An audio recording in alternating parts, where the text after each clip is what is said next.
To the top right in the blue, currently down in the series. The underdog of the group. Can he get out? He is. Starting hack. Only 5% of GSL fans voted this guy to get out of the group. So far looking rough. His opponent, the final boss, big fan favorite, taking over 40% of the votes. He is DongRaeGu. Looking really good with that orange collar. MVP always been a great team for that. Thank you for StarCraft's very funny. I would actually have to agree with that. You know, StarCraft actually transcends language. It really does. It's something you can watch internationally with your friends who love StarCraft. Because the dialogue is just simply the unit's dialogue from the in-game.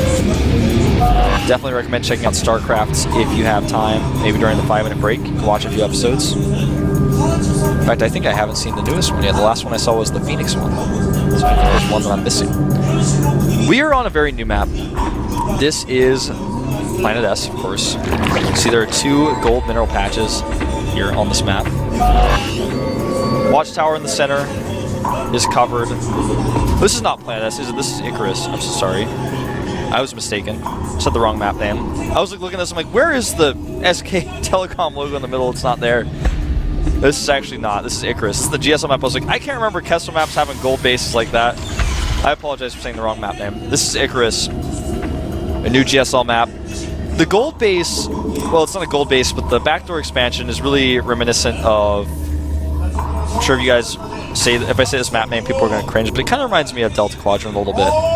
It also is a little bit reminiscent of Calm Before the Storm. So, hatchery goes down here. This has been scouted, of course, by Hack. Hack getting all the information he needs now. Chases the Overlord away as well. He's going for a 1-Rax expand, going to be safe here. And I like this choice.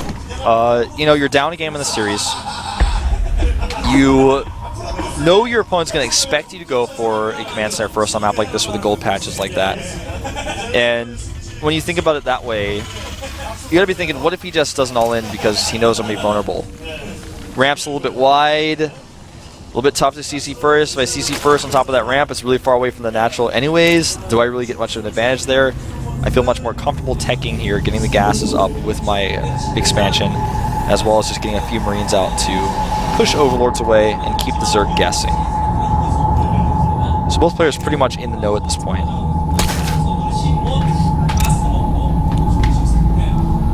Certainly is chasing that SCB.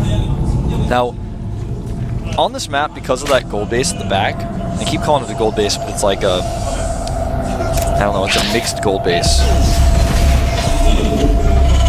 Gold base is very multicultural. It's a base where you get a little bit of extra minerals.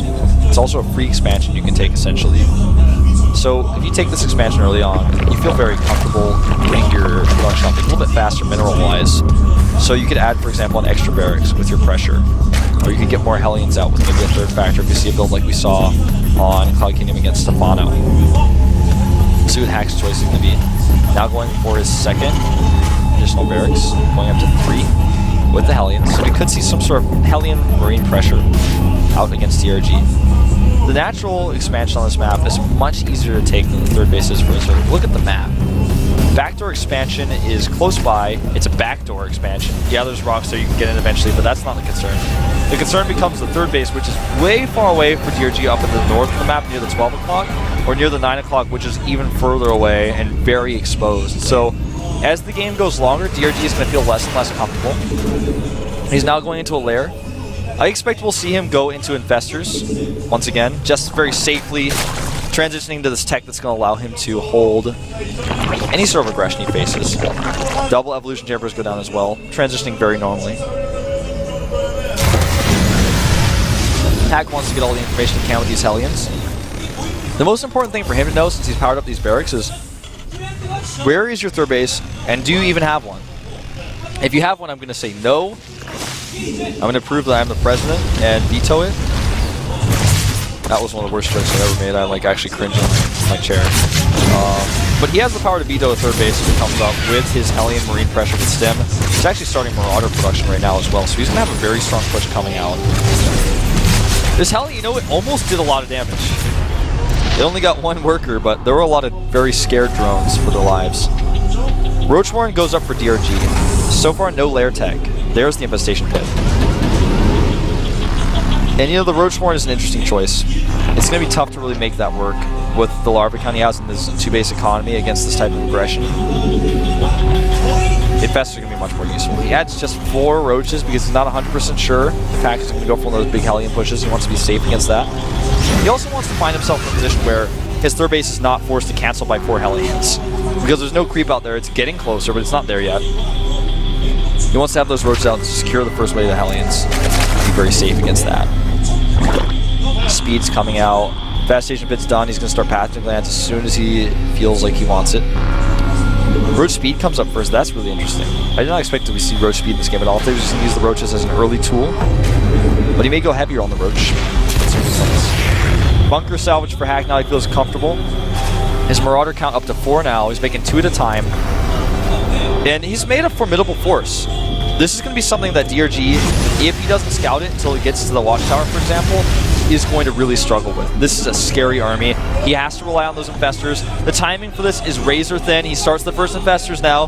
They should be ready by the time this attack comes out, but he's going to have to get perfect Fungals and good surrounds with the Zerglings. The extra Roach TPS not going to be too helpful here unless he hits the perfect Fungals. If he botches his Micro and loses his Infestors, he's going to be in a lot of trouble. But I feel like on a map of this size, this build is weird by Hack. Notice he hides his units, he goes around the left side. He's already checked for Overlords there. He checks the Watchtower. This is not going to be known about by DRG until it's on his doorstep. 14 Lings are on the way. That's not enough. He's got so many Hellions to support this. The Infestors are the key, and he's only going to have 2 of them. You know, 2 of them may just not be enough. The third base can't be held here. DRG needs to get good Fungals on the ramp. He's not using it against the Hellions. He knows he needs to use it against that bio. He needs to get those Infestors up there, but they're already on the high ground. Here come the SCVs as well. Here comes Fungal number 1. It's pretty good, but the second Infestor gets the Fungal off right before dying. With this many Roaches, maybe with good Micro, DRG can hold. This is not going to be easy. Hack running through here. The drones are now pulled, and with the Hellion support, he may be able to break through. This is so close. I think DRG, though, has too many Roaches. He loses some drones. The Roaches have speed. They start to clean up here. Hack is dropping in supply. DRG lost a lot of drones, but he still has that third base, and all the Marauders are going to fall. They're on creep. The crowd is cheering because DRG has done it, and this game is basically over. Hack has no transition point. He lost way too many Harvesters.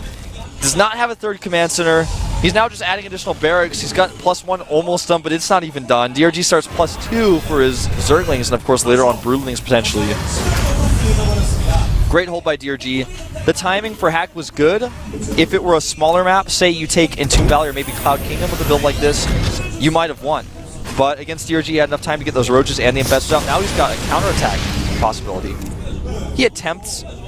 He may poke up there again, put the Weekend Roach to the back, try to pick off a Marine or 2, and just keep the pressure on until he gets some Infestors up here. I was going to say the other option was to go for the Rocks, which he in fact does. So killing these Rocks is gonna put Hack in a position where now he has to defend 2 fronts. Not only does he have to defend his backdoor expansion, his mixed gold base, but also he has to defend his ramp, his main ramp. It goes into his production facilities. That's a wide ramp that goes from that base down there into the main. He also opens up the second Rocks.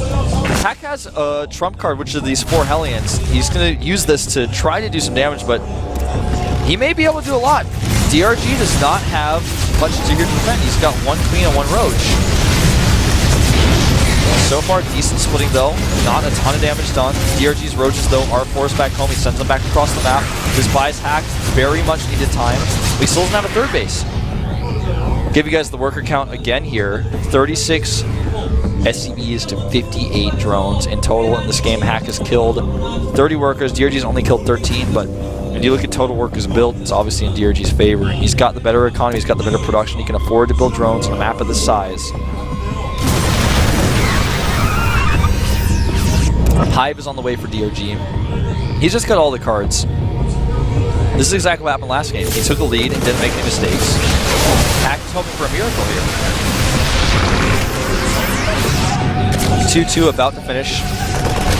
DRG just playing very calmly and patiently. Very Roach heavy still at 19. And the Roaches don't have a single attack upgrade. They're about to get +2 Carapace. They're not the attack machines they normally are. They're just big tanky units at this moment in time that Hack really struggles to deal with without his Marauder Force.